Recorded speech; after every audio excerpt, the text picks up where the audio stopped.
Welcome back to another episode of Iniquitous News. I am your host, Lawrence Johnson. Happy Monday, and what a weekend we had. Start off a little somber, though, I ain't gonna lie. Some of the most iniquitous, vociferous things I've heard in a long time happened in Idaho this weekend. So, there was a fire that took place, and people obviously was like, oh shit, let's go do our firefighting shit. As the firefighters pulled up, all of a sudden they began to get shot at from the trees. Somebody was in camouflage. Now, the story gets very interesting because we still don't know how many shooters there were. So far, there's one person that is arrested. There's been 2 firefighters killed, and I think it was 11 to 12 that have been injured. But I mean, like, this type of stuff that you suffer in hell for eternity for. And the motive, where's the manifest letter, envelope, whatever. We don't really have that much information right now, but this is definitely a story that we need to be paying attention to. Because first things first, what type of sick individual starts a fire on purpose to then lure firefighters, like, what do you have against firefighters? To then open fire on them. And some of the reports are saying there were sniper shots. Other reports are saying that we obviously have been ambushed. And then it comes out that this guy's name is Wess. He's from Russia, interestingly enough. And he lived in New York and Florida before moving to Idaho, Coeur d'Alene. And if you've never heard of Coeur d'Alene, Idaho, beautiful city. I will say very white city, very rich city, but a beautiful city nonetheless. And so this man supposedly started a fire, ambushed a bunch of firefighters, and then they put out the hit that was like, hey, we don't know what to do. If you see him, you take the shot, fire out on him. And now he's supposedly dead, and more information is going to be coming out. But that raises a lot of questions, right? Because what was his motive? Why was he doing this? And was he just like a crazed individual? But he was only like 20 or 21 years old. And did he have other culprits with him that either escaped or they had some sort of hideout bunker that they got out of? Because the amount of shots that the firefighters reported on, they was overwhelmed. Now, we don't have any body cam footage yet. We don't have footage from the actual scene, but hopefully in the coming days that will be released. But this was an insane fucking case that, to me, I don't know, we should immediately figure out why did he do this. But that's the thing. Not to be too conspiracy theorist here, but let's say like Melissa Hortman, for example, right? This was the person that was the Democratic senator / governor in Minneapolis that was murdered by a crazy-ass motherfucker Vance. But then we haven't heard anything from that. Why, though? Because he's a crazy right-wing lunatic. And it seems like in this establishment right now, with Trump as president, is if right-wing crazy motherfuckers do something, all of a sudden the story kind of just disappears. You see how they haven't talked about Elias Rodriguez ever since that whole free Palestine, and he killed 2 supposedly Israeli Jewish people? And that story just kind of got swept under the rug because a lot of people started asking questions. Then the Melissa Hortman story, this seems like it should be huge news. He doesn't even attend the funeral, people. But at first, they couldn't wait to say this was an appointed Tim Walz guy that was coming out with all this information. But then when they found out that he was a crazy Catholic / Christian right-wing lunatic, all of a sudden, we don't hear anything anymore. Same goes for Trump's assassination shooter. It's like, oh, where's all the information? Because he's a right-wing gunslinging loser. And not like all right-wing people are like this, but I'm just saying, if you are right-wing, then you commit a crime at this point in time, it's not going to be in the story news for more than 48 hours because they don't want you guys to look violent or crazy. And now it seems like we may have another very similar situation here where it's like we should be getting a lot of information should come out about this kid, about the case. We should be starting to see body cam footage. We should be seeing everything, and we really aren't. Now, why that is exactly, I'm not too sure. But this is one of those cases that's very eye-opening to me because it takes a very insane and sick individual to lure firefighters and then open fire on them. So you'd really have to wonder, okay, what's the reason? And obviously, as you just heard, that is some shit in here tweaking. I didn't even say Alexa. If I say it again, she's probably going to make it some more noise. But technical difficulties, we still move on. See, sniper shots is very specific, but then they said they also heard assault rifle shots. So it's like, did this person have multiple guns, or was he with a bunch of homies and they're like, all right, yeah, let's take these people out in a mass shooting? I don't know, but this is the information we have, and this is the information I've been given so far. Has Trump even came out to say anything? No, which makes me think, okay, he either has right-wing ties or he has direct Russian ties. Which one it is, I don't know. Is that also a conspiracy / me just inferring from the information I have? 100%. I can end up being wrong. But so far, so bad. This guy sucks, and you are going to rot in hell for eternity for the shitty ass things that you did. But people, saying, pay attention and start to do some research and go into your own rabbit holes. And, by the way, for episode 50, that's going to be our 9/11 deep dive. It's going to be like our celebration. 50th episode. Also, boom, let's deep dive. Will we get demonetized because of that? Most likely, but it's whatever. The episode is for y'all and for me and for what we've been doing so far and how we've grown together over the last, 3.5 months? Moving right along, though, Trump had another sit-down interview, and he just proved, as usual, he don't know what the fuck he talk about. Like, he's one of the people, he's a good leader in the sense that he has a lot of people that blindly follow him and like him. But then when you talk about his depth and knowledge about the things that he's supposed to lead at, the fuck are you talking about? I mean, the trade deadline is coming up very fast. And this was his response to how it's all going to work out. And what I will do just sometime prior to the 9th is we'll send a letter to all these countries. There's 200 countries. You can't talk to all of them, no matter how many people you have. You can't talk to all of them. We'll send a letter and we'll say we would consider it a great honor, and this is what you'll have to do to shop in the United States. We're like a department store, to shop in the United States, and you'll pay a 25% tariff, and we wish you a lot of luck. And that's the end of the trade deal. Because we have something that nobody has. But if I didn't get elected, I'm telling you, we wouldn't have had a country left. You know that better than anybody. I'm just trying to figure out, he really just said, I'm just going to send a letter. You know they could just be like, no, we don't accept that. We're not signing that. They don't just have to listen to whatever the fuck you have to say. As you can see from China, they're like, oh, good luck. Y'all can make whatever fake deals you want in your head. This is how we're operating right now. And if you want to trade with us, this is what it is. And it seems like we're much more in the desperate position than anyone else. There's over 200 countries. Yeah, why did you try to do a trade tariff deal all at one time? Because you was trying to shoot from the hip and just be like, well, I'm dominant. U.S. is dominant, so we can just dominate trade. Sorry, buddy. That's not how that shit works. And then they started asking about the enrichment. Again, pointing back to Iran. And this is what his understanding of enrichment is. So they had 3 main sites, and we knew they're going to have to either give them up. And I thought we could do it during negotiation, and we just about had it done. And then they said, we want enrichment.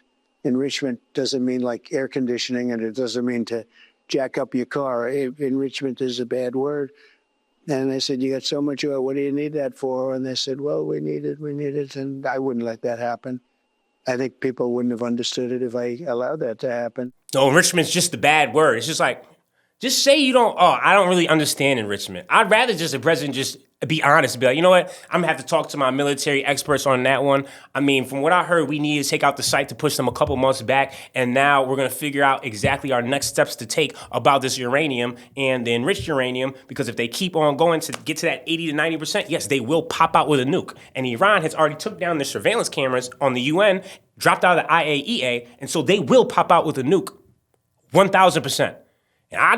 And you could be scared. They're going to make one so they can have respect in this world and have the conversations from a different perspective now, where it's like, okay, we have a nuke too. So you want to do little nuke threats back and forth? Well, guess what? Now we got one. But he didn't stop there. He started talking about TikTok as well. And supposedly, there's a TikTok buyer. We don't know who, but what did he have to say? We have a buyer for TikTok, by the way. I think I'll need probably China approval, and I think President Xi will probably do it. Who's the buyer? I'll tell you in about 2 weeks. A big technology company there. Very, very wealthy people. It's a group of very wealthy people. Even he smiled once he said 2 weeks. He's like, It was just so natural to him to say, I'll let you know in 2 weeks. And he was like, once he said, that's why they be calling me 2-week Trump. But it's like, who's the buyer? And I'll tell you right now, China's not going to just sell, I don't think, to somebody that's most likely a part of the Israeli party and that wants to control and censor everything that's said and pushed out on the app. But I guess we have a buyer. And then Trump, again, started to go down this obsession with making Canada the 51st state. But it's almost like you could see by the cuts that he must have said some other crazy shit, and then Fox News just edited it out because they're like, all right, we need to slow his fucking roll. Because, I mean, just listen to this. Hopefully we'll be fine with Canada. I love Canada.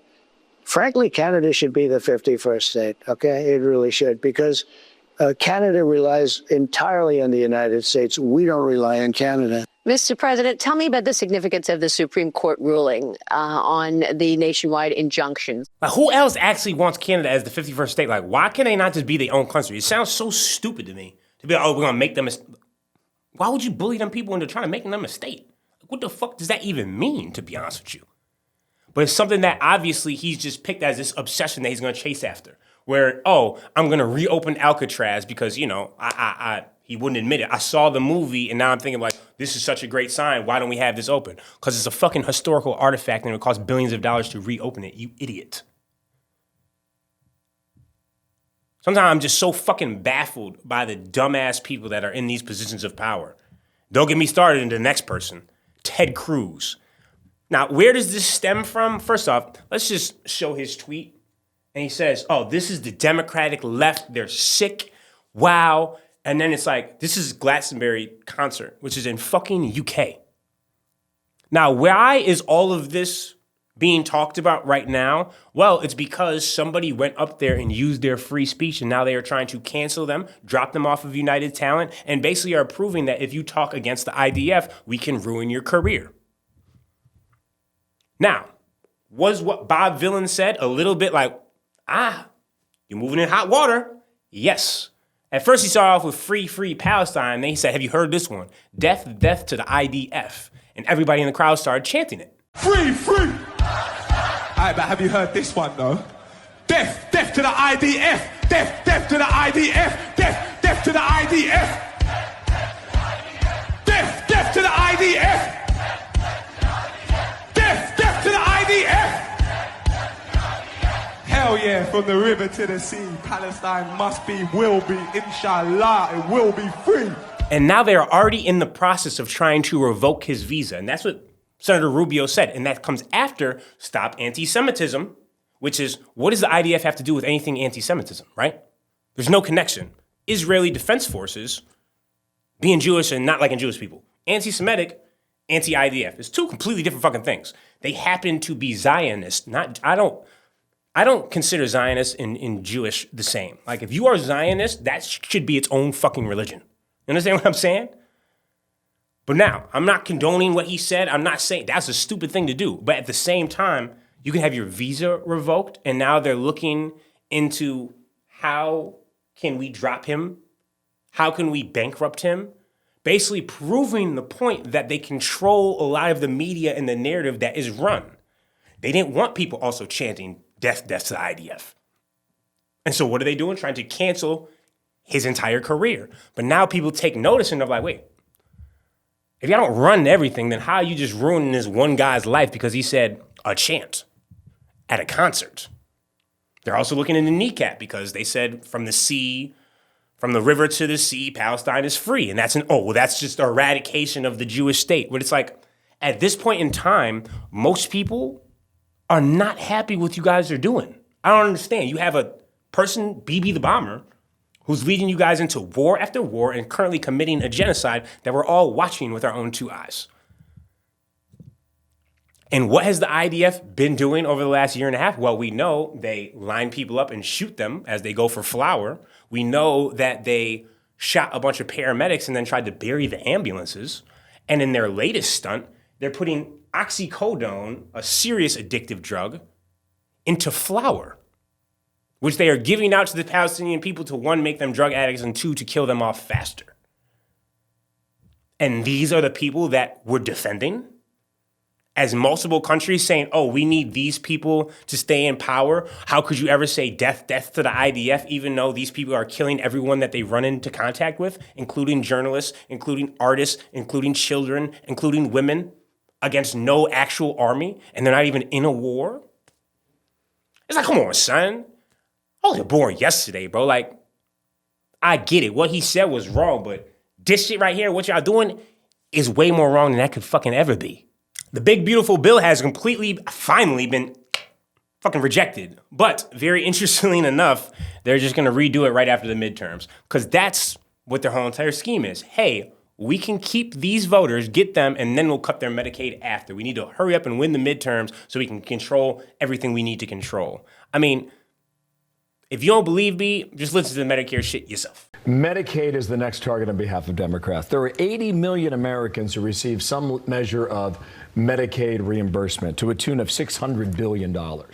Can you not admit that there's got to be some waste, fraud, and abuse? There's no question. In that $600 billion. There's waste, fraud, and abuse throughout government. There's no question about that, and we have to go after waste, fraud, and abuse. But let's recognize that 2/3 of the people in nursing homes are paid for with Medicaid. 1/10 of the veterans in the United States of America are on Medicaid. There are 70 million Americans on Medicaid. It's not just low-income people who don't have any other resources. It's not just disabled people who really have no other opportunities. It's not just people getting the Affordable Care Act help with health insurance. It's veterans. It's senior citizens. But you children. can see that there is room to trim in that area. Yeah, but what we're seeing from DOGE, what we've been seeing so far, a lot of it's just been reckless. Why do you want to eliminate people who work to oversee the nuclear stockpile? Why do you want to get rid of people who oversee the avian flu? Why do you want to get rid of people who oversee a measles outbreak in Texas and in New Mexico? But they brought them back. I see your point. But there's a lot of these instances, and I've been involved in government before where I've reduced the size of the workforce when I was Nassau County Executive by 15 to 20%. You have to have a plan. It can't just be reckless and just cut without a plan as to how you're going to still deliver the important services. Still early. And that's Fox News saying that shit. There's another lady that came up and she basically just spoke the reality of the situation of this is how much it costs for a child and this is how much they're trying to give the richest people and taxpayers and more money to the richest people through this big, beautiful bill. You know what it costs to keep a kid on Medicaid? $10 a day. How about keeping that child fed with SNAP benefits? $6 a day. What do Republicans want to give away to the already rich? $6 million per billionaire. Think about that. For a billionaire, $6 million is not even a rounding error. For a hungry child, it's enough to eat every single day for 34 lifetimes. Inflicting hunger on children to give billionaires money they don't need and won't even notice? There is no moral code under which that is acceptable. Right? Absolutely fucking insane numbers. So they're trying to take money away from kids, trying to take money away from vets, they're trying to take money away from basically anybody that has been a part of the system that you want to dismantle. And then you're going to take all that money, redistribute it to the 1%. Why? Stick to the vibes. And because what they do, their fans don't give a fuck. I've never seen somebody have fanship like Trump has. Like, he hasn't done nothing for these motherfucking people, but they will bow down and listen to whatever the fuck he has to say and follow him like they leader. Oh, we have to cut Medicaid. Well, I mean, what's wrong with billionaires getting more? My nigga, you make $30,000 a year, bro. You don't want no more money? You don't think that maybe you should be getting the tax cut and maybe more money should be going in your pocket? You should, the billionaire should get some more. That right there is a special type of fucking stupid. Now, I don't know what omen this means, but there was a bison that was in Yellowstone National Park, and he burnt himself alive. Like, he went into a hot spring and burnt himself in front of all the tourists, like suicide type shit. I feel like countries back in the day, civilizations, this would have been like, okay, whatever we're doing right now, we need to fix as a society, right here, right now, because bisons do not take their motherfucking life like that on a normal day-to-day basis. I mean, hey, I may be being dramatic, but to me, when I see animals all start moving and grooving, vibing and sliding, and doing some crazy shit like this, I'm like, wait a second. Let me look around. Some type of disaster must be on the fucking way. I sure hope not, though. Moving right along into Music Mondays. Man, come on now. One of my favorite segments. We have Aaron Branch, Doubt. Somebody I used to do the Kevin Lang panel with. And now he just released some music, and I can't lie, bro. Bro's tough as hell. Let me give you a taste. I'm in it for the long while. I got piles of thoughts sitting. Moving right along, we have Young, Black, and Rich by Melly Mike. And first off, if you haven't seen this one right here, that's where I got the meme from, and I just can't stop doing this dance, because bro is aura farming. He's on a little boat. He's like motivation in the front, and I ain't gonna lie. It's a sport I need to see in person. But the song, regardless, tough as hell. I'm geeking way too hard, yeah, I'm finna glitch. I just changed my whole lifestyle. It's definitely like one of them songs you could work out to, really get like a nice workout in. Like, oh yeah, I feel strong as shit today. Like, what the fuck? I'm about to show everybody what's up. That's how I be feeling for real. Next up, we have Royel Otis, Car. And this is the same man that you think you'll get away. I won't. When they did that remix, but I ain't gonna lie, even the originals, hits. You know I love the taste of your water, but I think it's time to say goodbye. Them white boys is tough as hell, I'm trying to tell you. And last but not least, we got Van Gogh by Kels. And this is one of them, another workout song where it's like, I turn this shit on and immediately I'm like, oh, I can go on a run, I could do whatever. I just know I could be active. That's 1,000%. Count up money and shit, she left me get rich, I don't give a fuck about bitch, Appreciate y'all tuning in to another episode of Iniquitous News. Don't forget to hate and subscribe. I'm going to be back like Cook Crack on Wednesday, and we're going to keep this going. And then on Friday, we got our 50th episode, and we know what we about to drop. 9/11 Deep Dive, and I cannot wait to go over that with y'all. And I appreciate y'all, everybody that be tuning in. Y'all ain't new to this, y'all true to this. And if you made it this far, you a real one, because you already know. If you watch from beginning to the end, you my friend. And you helping me out and the channel out. I'll see you on Wednesday. Peace. You've just tuned in to another edition of Iniquitous News Network with Lawrence Johnson. Don't forget to hate and subscribe.